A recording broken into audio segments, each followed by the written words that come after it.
Buckle up. $90 million missing, covered up.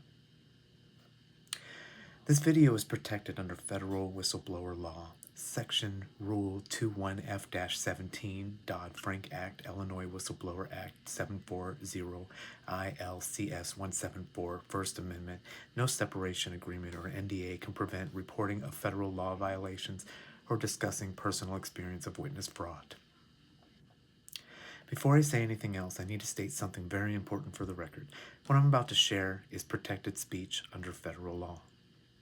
Specifically, the Dodd-Frank Whistleblower Act Section Rule, SEC Rule 21F-17, and the Illinois Whistleblower Act. These laws explicitly state that no private agreement, including any separation or non-disclosure agreement, can prevent a person from reporting a potential violations of federal law to the appropriate authorities or from speaking about it, their own experience. I'm not violating any agreement by making this video. I'm exercising rights that cannot be taken away. Now let me tell you what I found. I spent 4 years as a web developer at a fiber internet company. During that time, I found something that I reported twice to 2 different people in leadership. Both times I was shut down, and then a few months later I was fired. Those things are not coincide with each other, by the way, but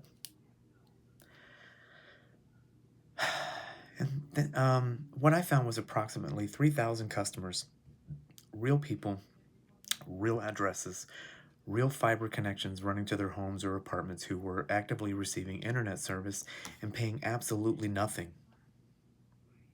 Not because they were on free trial, not because of a billing dispute, because the company's own billing system never knew they existed.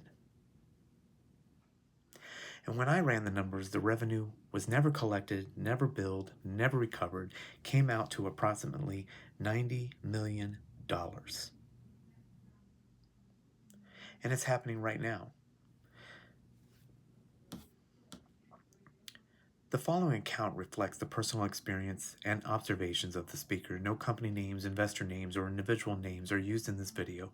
All dollar figures are based on the speaker's own audit calculations. This video does not constitute legal advice.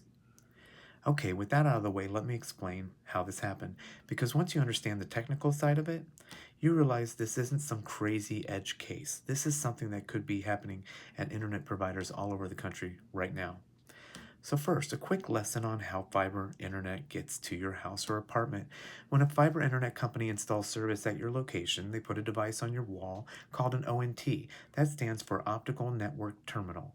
It's a small box, looks kind of like a router, and it's the endpoint of the fiber cable coming into your building.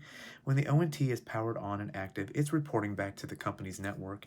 It's saying, hey, I'm here, I'm live, and I'm delivering internet to this address. Then there's an API, a software interface that gives the company real-time status on every single ONT across the entire network, which ones are active and which ones are offline, what address they're at. It has customer information in there too, so that they can correlate that. Now separately, the company has a billing system. That's where accounts live, customer names, email addresses, physical address, what plan they're on, what they owe each month. And a properly functioning company, every ONT should map to a customer in the billing system. One ONT, one customer, one invoice every month. That's how it's supposed to work. What I found doing an ONT audit, as part of my work, I had access to the ONT API.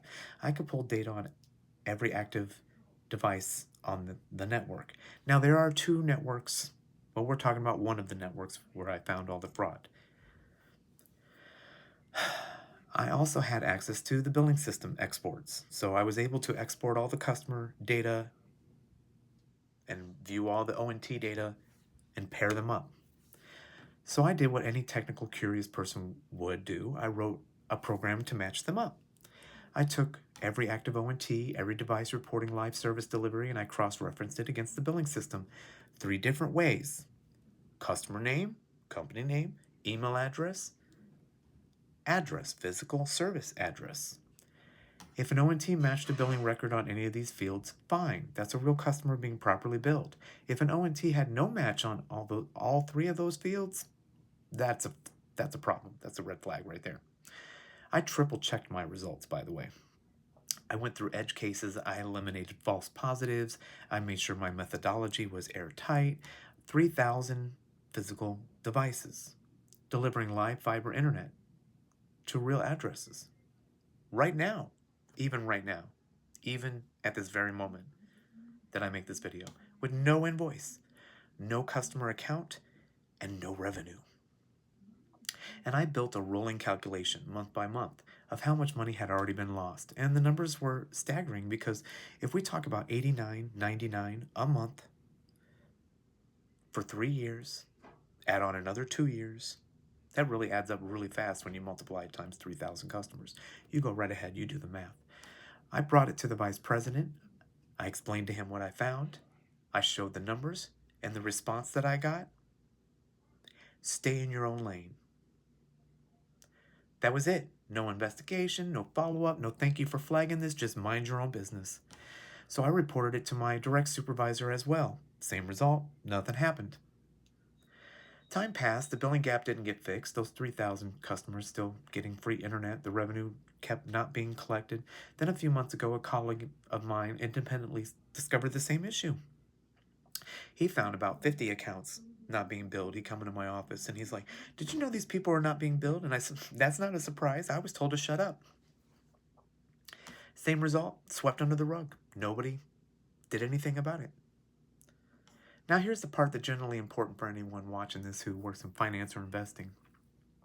This company had received a significant preferred equity investment from a major institutional investor, and shortly before I was let go, they secured a $235 million debt facility from a major international bank. Both of those transactions were based, at least in part, on the company's representation of customer accounts and revenue figures, and those numbers, including customers who were never billed, the numbers don't add up. They said they had a certain number of customers, but then when they had the invoices didn't match how many customers they said they had. So the company was like, "Where's the rest of our money?" And they should have been, "Where's the rest of our money?" But okay. When the investors started reconciling invoices counts against reported customer numbers, the math didn't add up because it couldn't add up because 3,000 customers worth of revenue was missing. Here's something that people in finance need to understand about this specific type of fraud. That money is gone permanently. It cannot be recovered. You cannot send a customer a bill for 3 years of internet service that they received and never knew that they owed anything for. They have no contract. They received no invoices. They made no agreement to pay retroactively. Under basic contract law and consumer protection law, you cannot collect it. So whatever revenue was represented to investors, that portion of it was never real and never can be made real. You can't repair that. You can't get that money back. And roughly $70 per account per month over 3 years across 3,000 accounts, you're looking at approximately $75 to $90 million in permanently unrecoverable revenue. That's not a rounding error. That's not an accounting adjustment. That's a hole that doesn't get filled. The bigger picture. Now, why am I making this video? I'm not making it to burn anyone down. I'm not making it out of bitterness of losing my job. I'm making it because this is genuinely important and because I think it's happening at more companies than just the one I worked at. The way fiber internet companies are built right now, there's often a complete disconnect between the provisioning side and the billing side. The network engineers spin up the service, the billing team creates accounts, and if those two systems don't talk to them properly, or if nobody is running regular reconciliation audits, you end up with exactly this situation. Customers getting free service, revenue that doesn't exist, metrics that don't reflect reality. And if those metrics are being used to attract investors or secure debt financing, that's not just an operational problem anymore. That's a legal problem. I formally reported what I found to the appropriate federal and state authorities. That process is underway, but I want to make sure this video because if you work at a fiber ISP or a telecom company or any company where provisioning and billing are separate systems, go run an audit. In fact, when someone does run an audit, you should listen to them. Pull your active devices, pull your billing records, cross-reference them. Super simple. If the numbers don't match, you have a problem. And the longer you wait to find it, the bigger the problem gets. I've been in web development and tech for about 30 years. I've seen a lot of things go sideways in companies, but this one sticks with me because it wasn't complicated. It wasn't some sophisticated financial scheme. It was just two systems that didn't talk to each other and a leadership team that didn't want to hear about it. 3,000 customers, $90 million. 2 years of being told to mind my own business. People are going to ask, what do you want out of this? Are you looking for money, a settlement, your job back? No. I want to be heard. That's it. I found something real. I reported it to the right channels. I was shut down. And I think the people whose money is on the line, the investors, the lenders, the regulators, they deserve to know. I'm not asking for a parade. I'm not filing a lawsuit. I just want someone in a position of authority to look at this seriously and do something about it. Is that too much to ask? I don't think it is. If you found this video interesting, subscribe, because when this story becomes fully public, and it will, I'll be here to talk through every detail, including naming names. If you work in tech or finance and you've seen something similar, drop it in the comments, because I suspect this is more common than anybody wants to admit. I'm Solo Blue Seth, and again, I'm not a lawyer. Thank you for watching.